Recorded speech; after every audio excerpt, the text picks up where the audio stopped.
اور اس کی تعمیر زیر نو کی گئی ہے خلافت عثمانیہ میں۔ بڑی خوبصورت تاریخی مسجد ہے۔ اس کا مصلی پرانا ہے زمانہ نبوت صلی اللہ علیہ وآلہ وسلم کا، لیکن اس کو جدید طریقے سے بنایا گیا ہے۔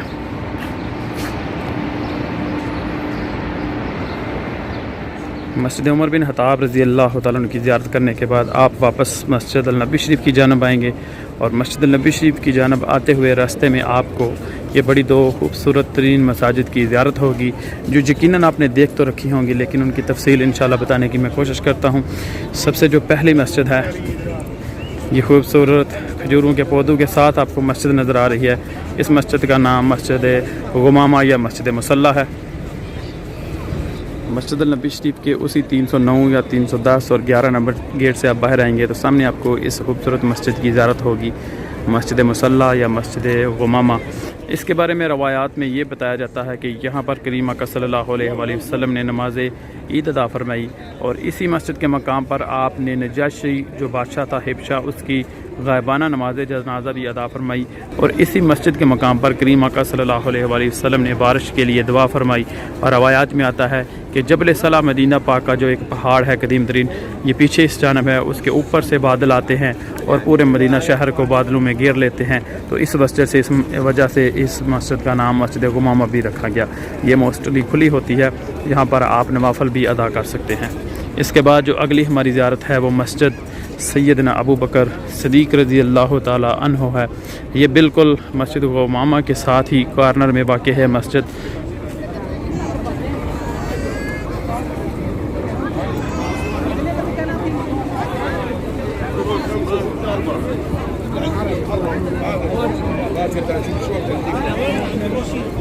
ماشاءاللہ بہت زیادہ رش ہے۔ آج رمضان المبارک کا دوسرا روزہ ہے، اس کی افطاری قریب ترین ہے۔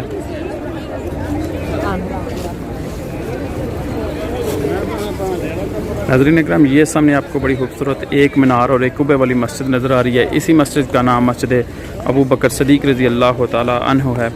اس کے بارے میں روایات میں یہ حوالہ دیا جاتا ہے کہ یہاں پر حضرت ابو بکر صدیق رضی اللہ تعالی عنہ نے اپنے دور خلافت میں نماز عید ادا فرمائی تھی، تو اس جگہ کو محفوظ کرنے کے لیے بعد میں یہاں پر مسجد بنا دی گئی۔ بڑی خوبصورت ترین مسجد ہے، موسٹلی یہ بھی کھلی ہوتی ہے نمازوں کے بعد، یہاں پر بھی آپ لوگ نوافل ادا کر سکتے ہیں۔ اس کے بعد جو ہماری اگلی زیارت ہے وہ ہوگی مسجد علی کرم اللہ وجہ الکریم۔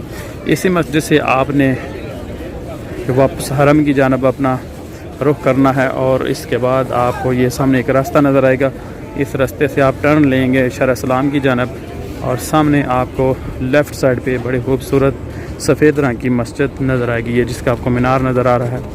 یہ بڑی خوبصورت مسجد ہے۔ یہ عرصہ دراز تک یہ مسجد بند رہی، غالباً 15 سے 20 سال جو عرصہ بتایا جاتا ہے، اتنے عرصے تک اس مسجد کو بند رکھا گیا۔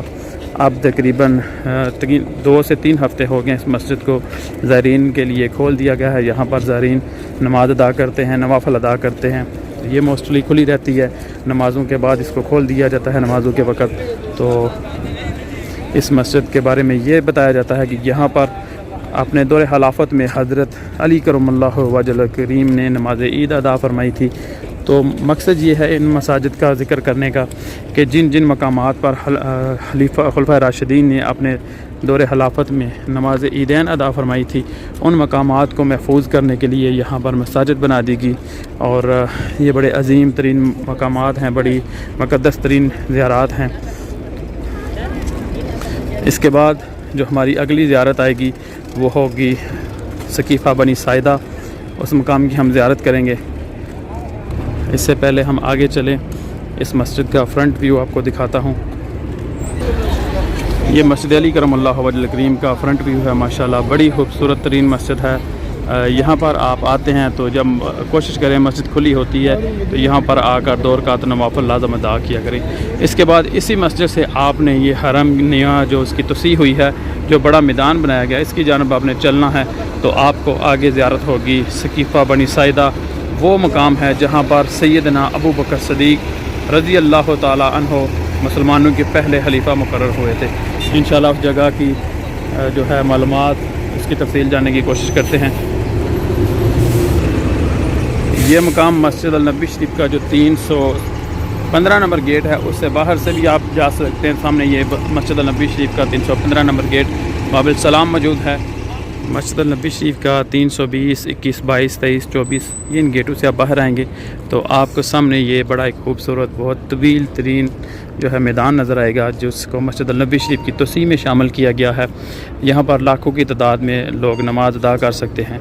تو اس میدان میں آپ آئیں گے تو آپ اگر مسجد النبی شریف کے 322 نمبر گیٹ یا 23 اور 24 نمبر گیٹ سے باہر آئیں گے تو سامنے آپ کو بڑا خوبصورت سا ایک مقام نظر آئے گا، جس کو ہم سقیفہ بنی ساعدہ کے نام سے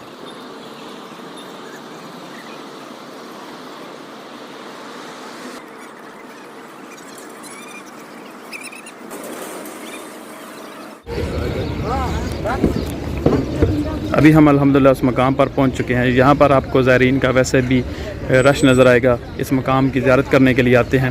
یہ سامنے آپ کو جو ایک صدر کا درخت نظر آئے گا، مطلب بیری کا جو درخت نظر آئے گا، آپ مسجد النبی شریف کے یہ اس جانب 322، 23، 24، 25، 26 کسی بھی گیٹ سے باہر آپ نکلیں گے تو سامنے آپ کو یہ ایک بیری کا درخت نظر آئے گا۔ بیسیکلی یہ وہی مقام ہے، وہی جگہ ہے جہاں پر نبی کریم صلی اللہ علیہ وآلہ وسلم کے وصال کے بعد مسلمانوں کے جو پہلے خلیفہ منتخب ہوئے تھے حضرت سیدنا ابو بکر صدیق رضی اللہ تعالیٰ عنہ، یہ اصل میں وہ مقام ہے۔ اس کو سقیفہ بنی ساعدہ اس لیے کہا جاتا ہے کہ قبیلہ بنی حضرج کی ایک شاخ بنی ساعدہ، وہاں پر ان کے اجلاس ہوا کرتے تھے، تو یہاں پر ان کے بڑے بڑے فیصلے اپنے کیے جاتے تھے۔ تو اس مقام پر پھر جب اللہ کے رسول صلی اللہ علیہ وسلم کا وصال ہوتا ہے تو اس مقام پر لوگ جمع ہوتے ہیں اور اپنے لیے خلیفہ منتخب کرنے کی کوشش کرتے ہیں۔